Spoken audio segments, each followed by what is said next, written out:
बादरायणं सूत्रभाष्यकृतौ वन्दे भगवन्तौ पुनः पुनः ईश्वरो गुरुरात्मेति मूर्तिभेदविभागिने व्योमवद्व्याप्तदेहाय दक्षिणामूर्तये नमः। ॐ नमो ब्रह्मादिभ्यो ब्रह्मविद्या सम्प्रदायकर्तृभ्यो वंशर्षिभ्यो महद्भ्यो नमो गुरुभ्यः।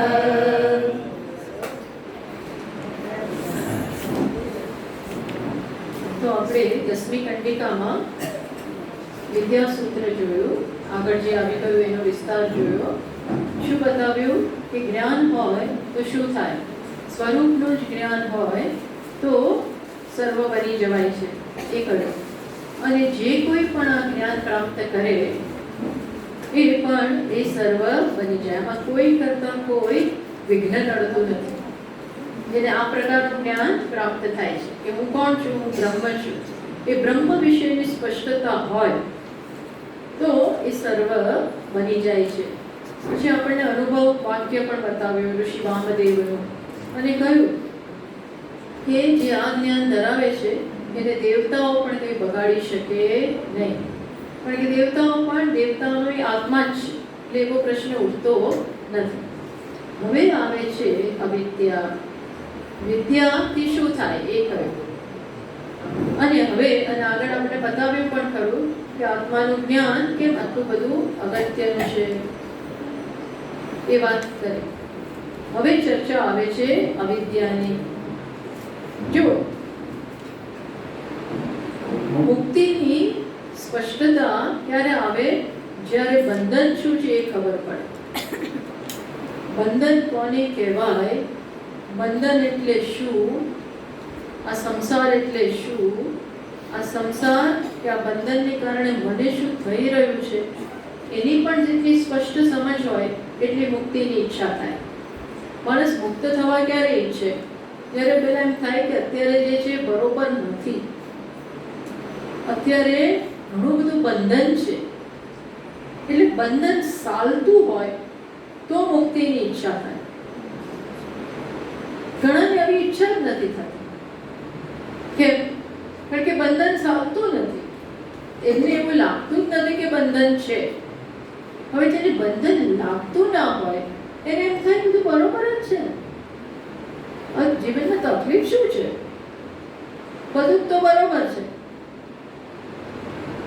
આ જ્ઞાનની આ બધાની જરૂર શું છે, મારી પાસે બધું જ છે જીવનમાં, જે જોઈએ બધું મળે છે. દુઃખ ક્યાં છે? તમે આજે દુઃખની વાત કરો છો એ દુઃખ ક્યાં છે? આત્મજ્ઞાન ને તપશ્ચર્યા ને ભાગી જવું ને આ બધું કરવાની કઈ જરૂર જ નથી. લોકો એમ કહે છે કે ઉલટાનું જેને આવી પણ માન્યતા છે કે ઉલટાનું તમને જીવન જીવતા નથી આવડતું. જો અમે કેવો સરસ જીવી શકીએ છીએ, અમે કેવું એન્જોય કરી શકીએ છીએ, અને જીવન એન્જોય કરવા માટે છે. એટલે આ બહુ સ્ટ્રોંગ વિચાર છે, આવી સ્ટ્રોંગ વિચારધારા છે. કારણ કે એ અત્યારે સુખનો અનુભવ કરે છે, પછી હજી દુઃખ તો છે જ, એવું નથી કે નથી, છતાં પણ એમની પાસે જે છે જે સગવડ છે એને કારણે એમ કે આ બધું બરોબર છે, જીવનમાં ખૂટે છે ક્યાં કઈ. તો જ્યાં સુધી બધા સંજોગો બરોબર છે તો એને ખબર નથી કે આ બધું પુણ્યના પ્રતાપ છે. પ્લસ એ બધું બી જ્યારે છે ત્યારે ખરેખર તો પુણ્ય ખર્ચાઈ રહ્યું છે, તદુપરાંત દુઃખ તો છે જ, કારણ કે દરેક વસ્તુ જેનો પ્રારંભ થાય છે એનો અંત આવવાનો જ છે. આ બધું ક્યાં સુધી ટકવાનું? શોભાવાહા સારામાં સારું બધું હોય એ ટકવાનું નથી, અને છે ત્યારે એને ભોગવવામાં શું થાય છે? આપણે ઘણું ગુમાવીએ છીએ, બહુ મોટી કિંમત ચૂકવીએ છીએ. કશું ફ્રી નથી, કેટલી મોટી કિંમત ચૂકવાતી હોય છે. ભોગ કઈ એમ નથી આવતો. ચલો પુણ્યની વાત ના કરીએ કે પુણ્યથી આ બધું મળ્યું છે, એટલી બી હજી આપણામાં સમજ ના હોય તો કંઈ નહીં, પણ કેટલી મહેનતથી આ બધું મેળવ્યું અને એ સંસ્કાર પાડતું જાય છે. વળી પાછું એ જ પૂર્ણ છે એવું તો લાગતું નથી. સતત નવી નવી વસ્તુ જોઈએ, ભોગના સાધનો જોઈએ, અને આ બધું આવે તો આવે હાથમાં, ન આવે તો ન આવે. એટલે ઘણીવાર તો સ્વતંત્રતા કેટલી બધી હોય છે. જે આ સમજતા નથી એમને એવું લાગે કે આની કઈ જરૂર જ નથી. અર્જુનને બી મનમાં એવું જ હશે અત્યાર સુધી. આ યુદ્ધના મેદાનમાં આવ્યો અને એક કટોકટી સર્જાય અને પહેલી વાર એને એમ થયું કે મેં તો વિચાર્યું જ નથી જીવન ઉપર. હું તો કેવો રહ્યો છું, કાર્પણ્ય દોષો પાહત સ્વભાવ. અત્યાર સુધી તો મારો સ્વભાવ કેવો રહ્યો છે, કૃપણ. મારો સ્વભાવ કૃપણતાથી ઢંકાઈ ગયો છે એવું મને હવે ખબર પડી. કાર્પણ્ય એટલે શું? મેં અત્યાર સુધી મારી બુદ્ધિનો ઉપયોગ જ નથી કર્યો. બુદ્ધિનો ઉપયોગ કર્યો પણ શેમાં? બધા શસ્ત્રો વગેરેની વિદ્યા પ્રાપ્ત કરવામાં, જીવનને એન્જોય કરવામાં, આવા બધામાં બુદ્ધિનો ભૌતિક સુખમાં, સદબળમાં, અપર વિદ્યા પ્રાપ્ત કરવામાં, એ બધામાં બુદ્ધિનો ઉપયોગ થયો. પણ એ બધી સમજ, એ બધું વિકાસ આજે મને અત્યારે જે શૂન્યતા લાગી રહી છે, અત્યારે હું જે અટકી પડ્યો છું, અને પહેલી વાર ખ્યાલ આવે છે કે જીવનમાં હવે કોઈ બીજી મારી જ નથી. મેં કંઈ મારા સમયનો સદુપયોગ ખરેખર કર્યો જ નહીં. અને ત્યારે જે દુઃખ થાય છે એ બહુ કારમો દુઃખ છે. એટલે આપણે અર્જુનને અત્યાર સુધી ખબર ના પડી, પણ હવે ખબર પડી. જ્યારે એવા કોઈ પ્રસંગો સર્જાય, એવું કંઈક થાય ત્યારે આપણે અટકી પડીએ. બધું સમૂળગું છે ત્યાં સુધી ખબર નથી પડતી. એ ખબર નથી પડતી એનો અર્થ એવો નથી કે પ્રશ્ન સોલ્વ થઈ ગયો છે. પ્રશ્ન તો અકબંધ છે જ. જ્યાં સુધી સત્યને, આત્માને એના સ્વરૂપથી જાણ્યું નથી ત્યાં સુધી જે સુખ લાગે છે એ સાચું નથી. એ તો ટાઈમ બિંગ છે, પછી જતું રહેશે. પછી જે આવશે એ કદાચ તમને અત્યાર જેવું નહીં હોય. પ્લસ આ મેળવવામાં, આને એન્જોય કરવામાં આખું જીવન જતું રહેશે. અને કેટલી મહેનત ત્યાં મળ્યું, કેટલી શક્તિ ગુમાવી, પછી બી ટકતું નથી. બધા સ્નેહીજનો યુદ્ધમાં તો ગયા, પછી યુધિષ્ઠિરને બહુ જ શોક જન્મે છે આ શક્તિ. પછી શોક જ હતો. પછી એ લોકોને ભલે ઘણા વર્ષો રાજ કર્યો, પછી હંમેશા આ દુઃખ તો રહ્યું જ કે કેટલી મોટી કિંમતે આ બધું મળ્યું છે. એટલે આ તો છે જ જીવનમાં. જેમ સુખ જીવનની જે થોડું ઘણું નૈમિત્તિક સુખ જન્મે છે, એ જે વાસ્તવિકતા, દુઃખની વાસ્તવિકતા છે જ ભાઈ. દુઃખની વાસ્તવિકતા જ છે. દરેકને જીવનમાં થતું જ રહેતું હોય છે. માત્ર આપણે એક મોહ મદિરા પીધી હોય છે. મોહ મદિરા, એ મદિરાને કારણે વસ્તુ જેવી હોય ને એવી આપણે સમજી નથી શકતા હોતા. એટલે અવિદ્યામાં એટલે એમ લાગે આમાં ક્યાં કઈ વાંધો છે, બધું બરોબર છે, પણ એ જ મોટો ભ્રમ છે. બધું બરોબર છે એ જ ભ્રમ છે.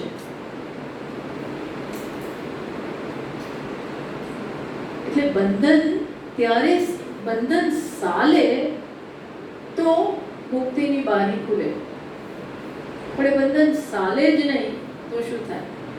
તો હવે આપણને બંધનનું સ્વરૂપ, એક પ્રકારનું સ્વરૂપ બતાવે છે. ઘણા બધા સ્વરૂપ છે, ઘણી બધી રીતે બંધનનું વર્ણન થતું હોય છે, પણ અહીંયા એક બીજી રીતે બતાવે છે. કઈ રીતે બતાવે છે?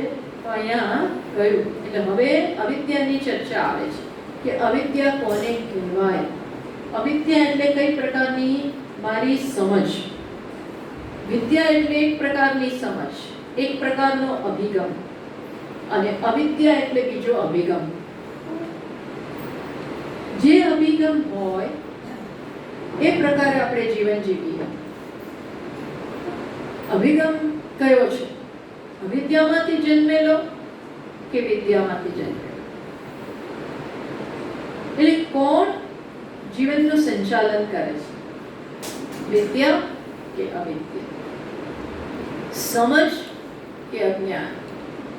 જો અજ્ઞાન સંચાલન કરતું હોય જીવનનું, તો એ જીવન વહેલું મોડું વ્યર્થ જાય.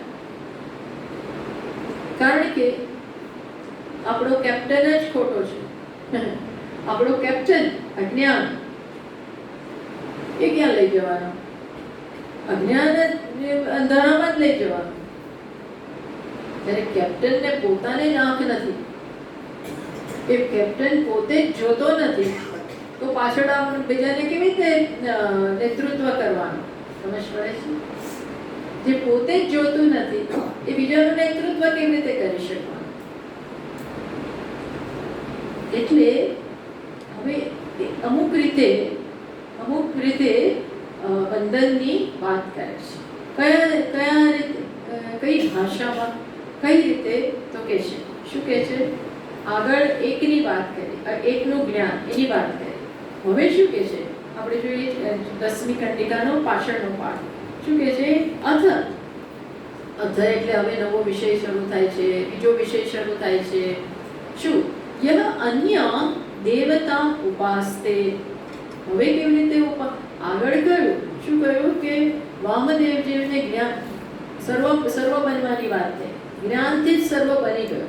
અને વામદેવજીને જ્ઞાન થયું કે હું જ સૂર્ય છું ને હું જ માનું છું, હું જે છું, મારે મારી ઉપાસનાની જરૂર નથી, હું જ બધું છું. દ્વૈત ભાવ રહ્યો જ નહીં. જ્યારે હવે જેની વાત કરે છે એ દ્વૈત ભાવ છે. દ્વૈત છે. કેવું દ્વૈત છે? તો કે દેવતાને મારાથી અલગ માનું છું, અને હું અલગ છું, હું અલ્પ વ્યક્તિ છું, મર્યાદિત વ્યક્તિ છું, મારે ઘણું બધું જોઈએ છે. એ જોઈએ જે છે, જે બધી ઈચ્છાઓ છે, એ મારી જાતે પૂરી થાય એમ નથી. એટલે હું દેવતાની ઉપાસના કરું. ત્યારે દેવતા વિશેની સમજ કેવી છે? અથ યહ અન્યામ દેવતા ઉપાસ્તે. અથ યહ એટલે કોણ? જે કોઈ. આ જે કોઈ કોણ છે? કશ્ચિત અબ્રહ્મવિદ. એ કેવો છે? ન જાણનાર, અબ્રહ્મવિદ. અબ્રહ્મવિદ એટલે શું? અબ્રહ્મવિદ એટલે અજ્ઞાની. આગળ બ્રહ્મવિદની વાત થઈ, હવે કોની વાત આવે છે? અજ્ઞાની. તો યહ કશ્ચિત, યહ છે ને મંત્રમાં છે કે અથ યહ અન્યામ દેવતા ઉપાસતે. તો આ ન જાણનારો અજ્ઞાની શું માને? અન્યામ દેવતા આત્મનઃ વ્યતિરિક્તા યામ કાશ્ચિત દેવતા ઉપાસતે. મારાથી અલગ આ દેવતા છે, બહુ મોટા છે. વિષ્ણુ ભગવાન, કૃષ્ણ ભગવાન, શિવજી, હનુમાનજી, ગણેશજી, દેવી. આ કોણ છે? અલગ. ઘણી બધી શક્તિઓ છે, અને ઘણી શક્તિ, સામર્થ્ય, જ્ઞાન, ત્યાં બધું જ. અને મારી પાસે શું છે? કાંઈ નથી. તો મારે જોઈએ છે, અને મને એવી આસ્થા છે કે એમનો કૃપા થશે, અનુગ્રહ થશે, તો એ બધું મળશે. એટલે આવી ભાવનાથી પ્રેરાઈને શું કરું છું? હું એમને ખુશ કરવાનો પ્રયત્ન કરું છું. એમને ખુશ કરીશ તો મને બધું મળશે. પ્રાર્થના કરીશ તો શું કરું છું? ઉપાસતે. કેવી રીતે ઉપાસના કરું? તો કે સ્તુતિ, નમસ્કાર, યાગ, બલિ, ઉપહાર પ્રણિધાન ધ્યાનાદિના ઉપાસ્તે. જુદી જુદી રીતે ભગવાનની ઉપાસના કરીએ. કંઈક માનતા માનીએ, ફૂલ ચડાવીએ, પૂજા કરીએ, અભિષેક કરીએ, બધું ઘણું કરીએ, ઘણા ઉપહાર કરીએ, કેટલી ભેટ ચડાવીએ, મોટું મોટું બધું, કેટલાય ફૂલ ને ફળ ને 56 ભોગ ને આ ને તે કેટલુંય કરીએ. પણ આ કઈ ભાવનાથી? તમે અલગ, હું અલગ, અને આ દ્વારા હું આપની પાસેથી કંઈક ઈચ્છી રહ્યો છું. આમાં જુઓ, આવું આપણામાં હોય, ખોટું નથી. ખોટું અર્થાત આપણે સમજવાની જરૂર છે કે ઈચ્છા છે તો ભલે રહે, પૂરી કરીએ તોય ભલે કરીએ, પણ જાણવું જોઈએ કે આ દ્વૈત ભાવ એ સત્ય નથી. દ્વૈત ભાવ એ સત્ય નથી. શું થશે? તો ભગવાનને આ રીતે પ્રાર્થના કરું છું. અંદરનું સમજ શું છે? અન્ય અસો અનાત્મા મત્તઃ પૃથક અન્ય અસ્મિ. બધા અલગ છીએ અને જુદી જુદી ઈચ્છાથી પ્રેરાઈને ભગવાન કહે છે ને ગીતામાં, કામૈસ્તૈસ્તૈ હૃતજ્ઞાનાઃ પ્રપદ્યન્તે અન્ય દેવતાઃ. જુદી જુદી કામનાથી પ્રેરાઈને જુદા જુદા દેવતાને પ્રસન્ન કરે. હવે જુઓ, દેવતાઓ અનેક છે અને દરેક દેવતાનો એનો એક પોઝિશન હોય, એમનું એક ક્ષેત્ર હોય, એમની એક શક્તિ હોય. બધા જ દેવતાની સમાન શક્તિ નથી, સમાન ક્ષેત્ર નથી, સમાન સ્ટેટસ નથી. દરેક નાના મોટા દેવતા છે અને એમને અનુસાર શક્તિ છે. અગ્નિ દેવતાનું જ કામ, અગ્નિનું જ કામ કરે છે, એનું એટલું ક્ષેત્ર છે. વાયુનું જ કામ કરે છે, એ એમનું ક્ષેત્ર છે. એ જ પ્રકારે બધા નાના મોટા દેવતા. આપણા દેશમાં તો કેટલાય દેવતા છે, કેટલા દેવતા.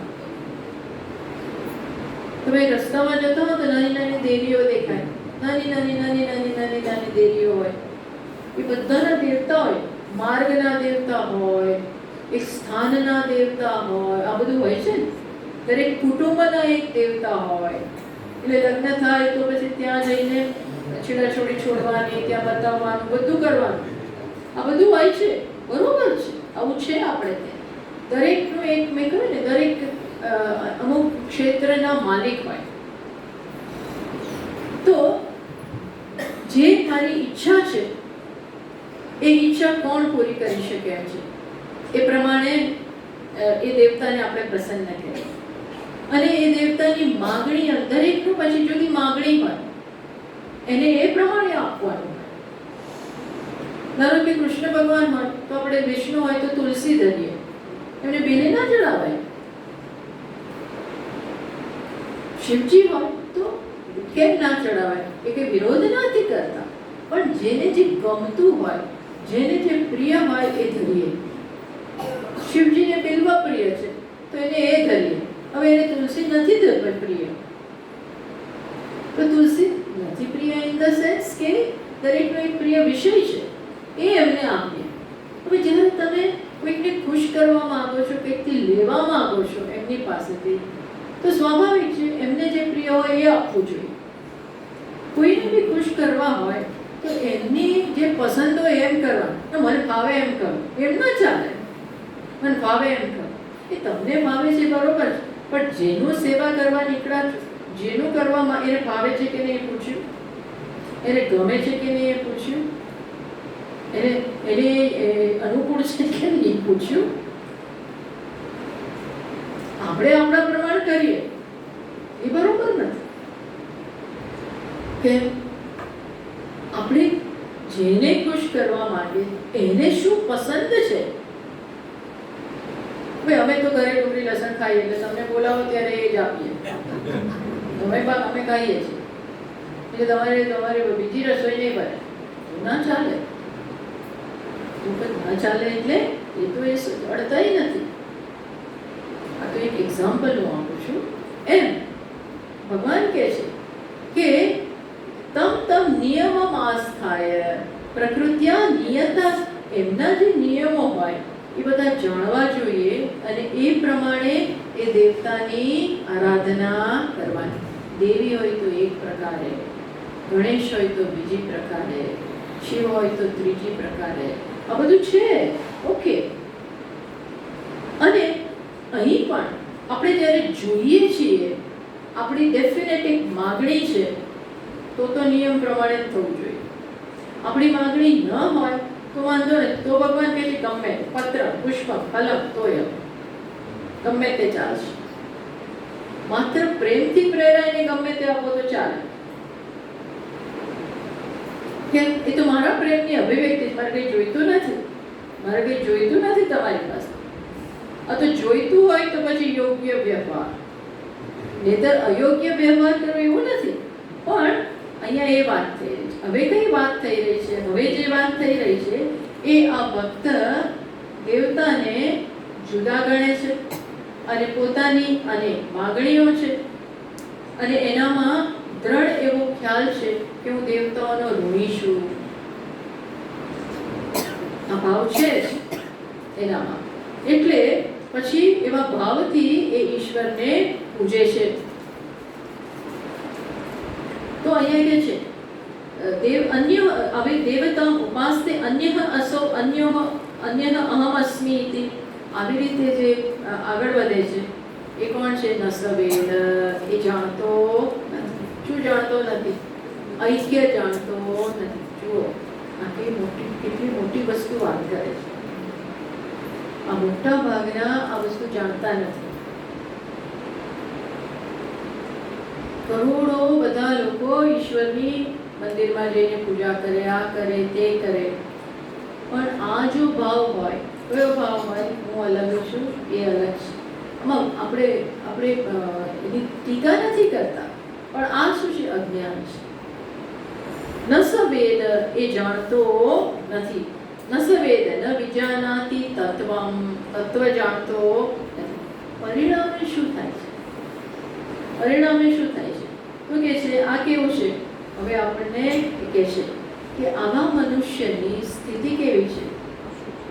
યથા પશુ એવ સદેવાના. ઉપનિષદ જુદી વાત કરે છે. આ વ્યક્તિની પરિસ્થિતિ કોના જેવી થાય છે? તો કે દેવતાઓના પશુ જેવો છે. જેમ આપણી પાસે અનેક પશુઓ હોય, એ એક એક પશુ આપણા કામનું છે, આપણી સંપત્તિ છે. એટલે આપણે એનું ધ્યાન રાખીએ, એનો ઉપયોગ કરીએ. આપણી જીવાદોરી છે, આપણી સંપત્તિ છે, એટલે આપણે એ પ્રકારે એના સાથેનો સંબંધ હોય છે. અને એવો એકાદો પશુ ખોવાઈ જાય. ઘણી આવા પશુ હોય જે વનમાં રહેતા, ખેડૂતોના આવા બધા ગાય ભેંસ આ બધું હોય, અને ક્યારેક ખેતરમાં વાઘ આવી જાય કે દીપડો આવી જાય. આપણે વાંચવામાં વાંચતા હોય છે કે ગાયને મારી નાખે, લઈ જાય, ઉપાડી જાય. તો ખેડૂતને બહુ દુઃખ થાય. કઈ રીતે? આમાંય દુઃખ થાય અને બીજી રીતે એ થાય કે મારો આ એક સંપત્તિ ગઈ, આ એક જ હતી ને ગઈ. એમ અહીંયા આવું વાત કરે છે કે એ જ પ્રકારે મનુષ્ય પણ દેવતાનો કેવો છે? પશુ છે. કેમ? કારણ કે જુદી જુદી ભેટ દ્વારા, જુદા જુદા ઉપહાર દ્વારા, જુદા જુદા વસ્તુ ધરવા દ્વારા દેવતાઓનું પણ પાલન કરે છે. દેવતાઓ પણ એ રીતે જળવાઈ જાય છે. તમે જેટલું ત્યાં ધરો એમાં એમની સ્થિતિ છે. એટલે આમ જોઈએ તો શાસ્ત્ર શું કહે છે કે આ બધા પંચમહાભૂતો તમે પાલન કરો, એ તમારું પાલન કરે. ભગવાન કહે છે ને, પરસ્પરમ ભાવયંતઃ શ્રેય પરમ અવાપ્સ્યત. દેવતાઓ તમને આપે, અત્યારે વરસાદ આપણને આપે છે. તમે એવું કામ કરો કે વરુણ દેવતા ખુશ થાય. ટૂંકમાં કુદરતનું તમે ધ્યાન રાખો, કુદરત રૂપી દેવતા તમારું ધ્યાન રાખે. પરસ્પર ભાવ. એટલે શાસ્ત્રમાં કહ્યું છે કે મનુષ્ય ઋણી તો છે જ, જ્યારે જન્મે છે ત્યારે ઓલરેડી એ ઋણી છે, દેવતાઓનો ઋણી, પિતૃઓનો ઋણી, ઋષિઓનો ઋણી. ત્રિભિર ઋણવાન જાયતે. ઘણા બધા ઋણ, મુખ્યત્વે 3: ઋષિઓનું, પિતૃઓનું, દેવતાઓનું. ઋષિઓમાં બધા જ શિક્ષકો, ઋષિઓ ખાસ આવી ગયા. દેવતાઓમાં સમગ્ર જગતના સૂક્ષ્મ સ્તરે કામ કરનારા બધા દેવતા, સૂક્ષ્મ સ્તરે રહેલા એ બધા આવી ગયા, જે જગતને ચલાવે છે. આપણી પ્રત્યેક ઇન્દ્રિયો ચાલે છે દેવતાઓના અનુગ્રહથી. પિતૃઓ, એમાં માતા, પિતા અને આખી આપણી દાદા દાદીઓનો આખો વંશ આવી જાય છે. આ બધાના એક મનુષ્ય જન્મે ત્યારથી ઋણી છે. એટલે એને ગૃહસ્થાશ્રમ એ પ્રકારે જીવવો જોઈએ કે આ બધું ઋણ ફેડાઈ જાય. ગૃહસ્થાશ્રમમાં મનુષ્યનું, ગૃહસ્થનું કર્તવ્ય છે કે આ બધું ઋણ ફેડી દે. જે લીધું છે એ, કારણ કે ગૃહસ્થ આ બધું રિટર્ન કરવા માટે સક્ષમ છે, એને કમાવવું જોઈએ એટલા માટે, જેથી કરી એ બધાનું પાલન પોષણ કરે. બ્રહ્મચારીનો ઋણ નથી. માનપ્રદ એનો આવશે, એનો ટાઈમ આવશે એટલે આવશે. હજી બટુક છે, ગુરુકુળમાં ભણે છે, ત્યારે એને આ બધું નથી લાગવું. પણ એ મોટો થાય અને હવે શક્તિમાન બન્યો, કમાવા માંડ્યો, પછી એનું ઋણ થઈ જાય છે. હવે એને પણ ફેરવવાનું છે. વાનપ્રસ્થ એ બધું કરી લીધું એટલે એ મુક્ત થઈ ગયો. અને સંન્યાસી તો મુક્ત જ છે. કેમ? કારણ એને એ તો આ બધામાંથી, કર્તવ્યમાંથી, હું આત્મા છું એ જ્ઞાનથી મુક્ત થઈ ગયો. તો આ કોનું બધું ઋણ છે? કોને ફેરવવાનું છે? એક ગૃહસ્થે. જીવતા જીવતા અમુક હદ સુધી આ બધું બરોબર છે, પણ પછી આપણી માંગણી આ રીતે ચાલુ જ રહે કે તમે અલગ, હું અલગ, અને મારી આ બધી માંગણીઓ છે તમે પૂરી કરો. તો એ જાણતો નથી. અહીં શ્રુતિ એમ કે છે, તો એ જાણતો નથી. નિષ્કામ ભાવે તમે કંઈ પણ આપી શકો, પણ સકામ ભાવે, જ્યારે સકામ એટલે અમુક ઈચ્છા છે, અમુક માંગણી છે દેવતા પ્રત્યે, તો મારે કરવું જોઈએ, એટલું ધરવું જોઈએ. પછી એમાં આડાવડું મિનમેક ના ચાલે, આડાવડું ના ચાલે. મારે યોગ્ય રીતે જે ધરવાનું એ ધરવું પડે. એટલા માટે જ કહ્યું કે અશ્વમેધ યાગ એ બધા કોઈ સામાન્ય વ્યક્તિ કરી જ ના શકે, કારણ કે એની બધી પર્ટિક્યુલારિટીઝ હોય. બધા મોટા મોટા યાગ સામાન્ય લોકો કરી જ નથી શકતા હોતા, સ્વાભાવિક છે. પણ ટૂંકમાં બીકોઝ એની જે સ્પેસિફિક સ્ટિપ્યુલેશન હોય, એની સ્પેસિફિક ડિમાન્ડ હોય, કારણ કે તમને સ્પેસિફિક વસ્તુ જોઈએ છે, તમારે ચક્રવર્તી બનવું છે, તો એના માટે જે કરવાનું હોય બધું કરવું પડે. એટલે મુંડક ઉપનિષદમાં આની બહુ ચર્ચા આવે, ચર્ચાની મંત્રો આવે છે, જેમાં બતાવે છે કે જો આ બધું જે કરવાનું, અગ્નિહોત્ર કર્મ કરે બ્રાહ્મણ લોકો, શેના માટે? એનું ફળ છે સ્વર્ગ. અગ્નિનું જતન કરવાનું, એ જે જતન કરવાનું છે, અને અમુક પૂર્ણિમાના દિવસે અમુક કરવાનું, અમાસના દિવસે આમ કરવાનું, અમુક ફલાણા દિવસે યજ્ઞ કરવાનું, એ કેટલું કરવાનું હોય. હવે એ બધું કરે, એમાં બધી ખામી રાખે, ચાલશે હવે આજે બરોબર, આજે આમ ચાલશે, આજે થોડું ઓછું આપીશું તો ચાલશે. આજે આપણે બધું ભગવાનને સમજાવી દેતા હોઈએ. એ નિષ્કામ ભાવે વાંધો નથી. હું પ્રેમથી પ્રેરાઈને જ કરું છું, તો ભગવાન એમ ના કે આજ આટલું. એવા ભક્તિમાં બધા સંબંધો હોય છે, એ વસ્તુ અલગ છે. પણ સકામ ભાવે આવું જ્યારે થાય ત્યારે યોગ્ય રીતે જ થવું જોઈએ, અને ન થાય તો તમને ફળ ન મળે, વિરુદ્ધ ફળ પણ મળે. વિરુદ્ધ ફળ એ મળે, એવું બને. આ બધું આવું છે.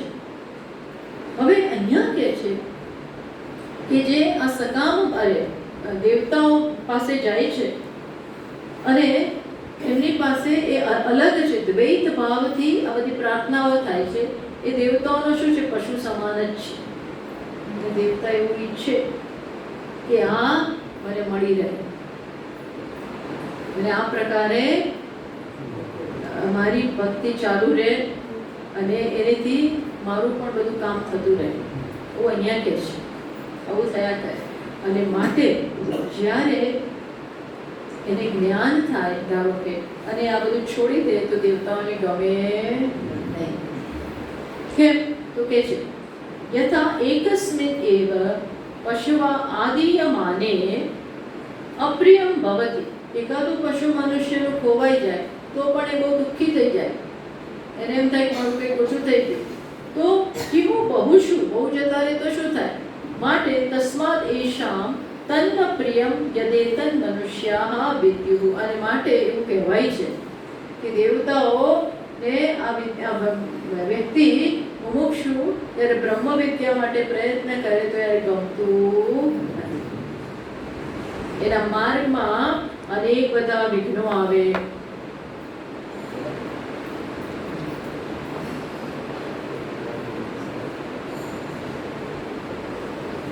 એટલે આવી વાત થઈ. આ છે ને ઇનડાયરેક્ટલી આપણને એવું લાગે કે આવું દેવતાઓ આવું કરે, આવો જ બધો વ્યવહાર છે દેવતાઓના સ્તરે પણ. તો અહીં હવે ભાષ્યકાર આપણને સમજાવે છે કે આ કહ્યું ને આને શું કહેવાય? આજે જે ભાષામાં વાત કરી ને એને શું કહેવાય? કાકુ કાકુ કહેવાય. કાકુ ઉક્તિ છે. કાકુ ઉક્તિ એટલે શું કે જ્યારે શું કે છે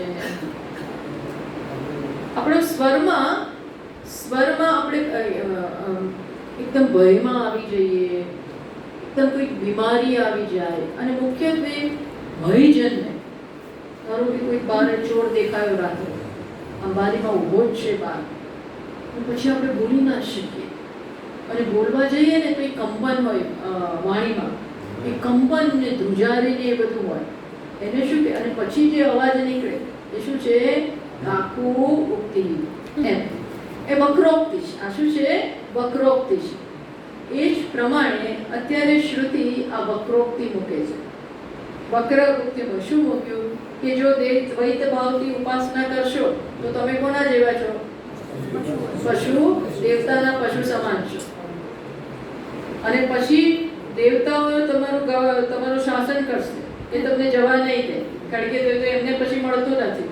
એટલે એ પોતાના ક્લાયન્ટને બરોબર પકડી રાખવાનો પ્રયત્ન કરશે. આવી બધી વાત કરી.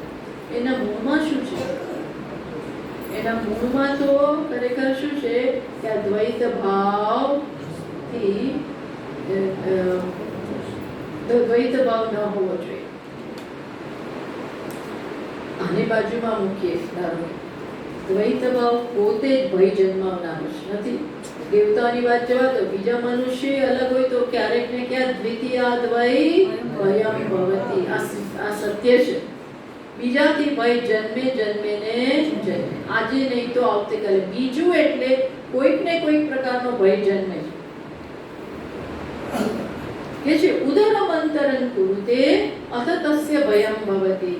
કોઈની પણ સાથે જરા જેટલો પણ ભેદ રાખીએ તો ભય જન્મવાનો છે. કોઈકને નાખુશ થઈ જશે તો બહુ ખુશ થાય થોડા વખત અને પછી બધું પાછું કંઈક આપણે એમને પ્રમાણે ના કરીએ તો શું થઈ જાય? નાખુશ. એટલે આપણે એમ થાય નાખુશ થશે તો પછી આપણું ચાલશે નહીં, આપણને બોલાવશે નહીં. આવા અનેક બધા વ્યવહારમાં બધું હોય છે. ગર્ભમાં વ્યવહાર જે હોય છે ને ચાલતો હોય છે, એના ગર્ભમાં બધું હોય છે.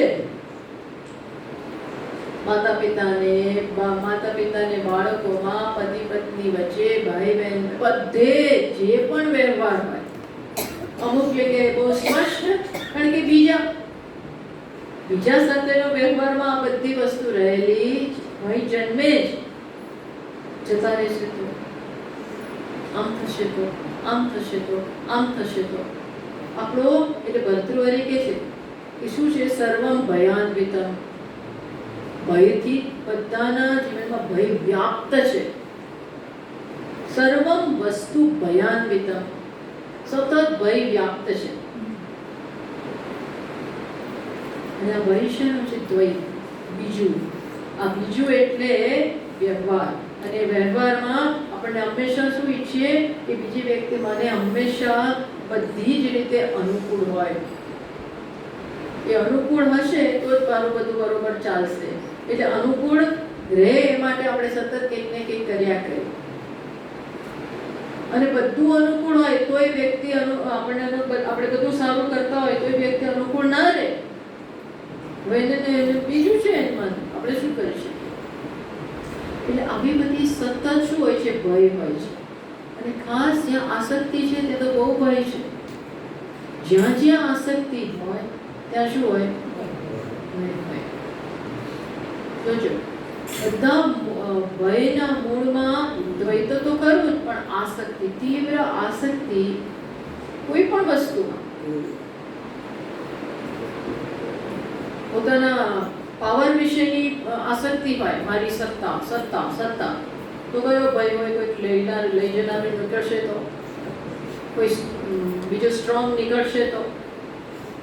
ધન માટે આસક્તિ હોય તો ચિંતા થાય કે શેર માર્કેટ ડાઉન થશે તો, ફલાણું થશે તો, ટીકડું થશે તો, ઉછળું નફા જશે, બધું થાય, ભય થાય, ભય જન્મે જ. એટલે જેની સાથે જરા જેટલું ડિસ્ટન્સ કર્યું, અંતર કર્યું, જે અંતર નથી. વાય કેવું? કારણ કે વસ્તુ શું છે, બધું જ બ્રહ્મ બની ગયો છે. એટલે જ્યારે જ્યારે આવું થાય છે ત્યારે આપણે વાસ્તવિકતાથી, પારમાર્થિક સત્યથી દૂર જતા હોઈએ છીએ. એટલે કોન્ફ્લિક્ટ જન્મે, ભય જન્મે, રાગ જન્મે, દ્વેષ જન્મે, આ બધું અંતરમાં જન્મે. આવું જ્યારે જન્મે ત્યારે પૂછવું, હું સત્યથી જોઉં તો આપણે સત્યથી દૂર ગયા હોઈએ છીએ. સત્યથી, પારમાર્થિક સત્યથી ડિસ્ટન્સ હોય છે. એટલે અહીંયા કહેવાનું મૂળમાં આશય એ છે કે દ્વિતીયાદ્વય ભયમ ભવતિ. પછી એ દ્વિતીય દ્વૈવતા કેમ ના હોય? દેવતાનો એ ભય રહે. આપણે હોય ભગવાન કુપિત થશે તો ભય રહે, આમ નહીં કરીએ તો કુપિત થશે તો, ઘણા બધા ભય હોય. હનુમાનજી ક્રોધ કરશે તો, ભૈરવ ક્રોધ કરશે તો. એટલે આપણે આરતી બતાવીએ ને ત્યારે આમ બધે જ બતાવી દઈએ, બધે બતાવી દઈએ. કારણ કે એમ થાય કદાચ કોઈ રહી ગયા તો, કદાચ એક તો આપણા પૂજા રૂમમાં એટલા ભગવાન મૂક્યા હોય, ભગવાન ભગવાન ભગવાન કેટલાય મૂકી દે. કેટલી બધા કોક આપી ગયું, કોક દાદાના, કોઈ દાદીના, માસીના, બધા કેટલાય અહીં મૂકી ગયા હોય. હવે આ બધા આપણે રાખવાના. પછી આરતી કરીએ, આપણે કરવી એ માત્ર લાલાને બતાવવું હોય. આપણી ઈચ્છા એક આપણા ઈષ્ટ દેવતાને બતાવવાની હોય, તો બાજુ બધા બેઠા હોય. બધે સરખો પ્રેમ નથી હોતો, પણ બધે બતાવીએ. ભયથી પ્રેરાય, ભય હોય છે. દર્શન કરવા જઈએ ત્યારે તમે કોઈ રહી ના જવા જોઈએ, બધે આંટો મારી આવે. ઘણો બધો આપણો વ્યવહાર છે નથી થતો હોય છે ભયથી પ્રેરાય. રખે ને મારાથી કંઈક ખોટું એટલે બરોબર કરી લેવાનું. આ ભય અહીંયા એ વાત કરે છે. આ ભય અલગ માનો છો એટલે જ આ પશુ જેવી સ્થિતિ થાય છે. પરતંત્રતા, જ્યારે કોઈની પાસેથી કંઈક માગણી છે ત્યારે પરતંત્રતા આવવાની ને આવવાની જ. અને પરવશતા એટલે દુઃખ. એટલે આ વાત કરી. તો પછી દેવતાઓ કરે છે શું? કે દેવતાઓ માનો છો એવા ખરાબ નથી. માનો છો એ અહીંયા લખે છે, એ ભાષ્યકાર લખે છે. શું કહે છે?